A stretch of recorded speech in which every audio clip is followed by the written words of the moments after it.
আপনারা দেখছেন এখন দাসপুর বার্তা।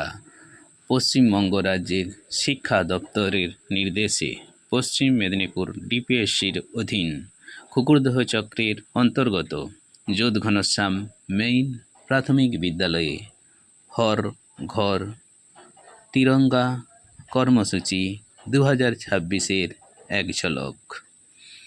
12ই আগস্ট বুধবার এই বিদ্যালয়ের ভারপ্রাপ্ত প্রধান শিক্ষক গণেশ চন্দ্র চক্রবর্তী, সহকারী শিক্ষক শিক্ষিকা মণ্ডলীর পক্ষে সমরচন্দ্র মাইতি, প্রণব কুমার দিন্ডা, সোমা রানা, দীপক হাজরা, উত্তম কুমার জানা, রাজকুমার সাউ, তপন কুমার মাইতি, টোটন কুমার মণ্ডলের তত্ত্বাবধানে বিদ্যালয়ের 3 শতাধিক শিক্ষার্থী হর ঘর তিরঙ্গা কর্মসূচির অঙ্কনে অংশগ্রহণ করেছে।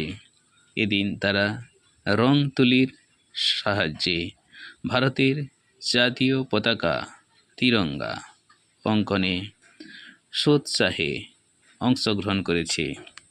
এরই কয়েক ঝলক এখন দাসপুর বার্তায়।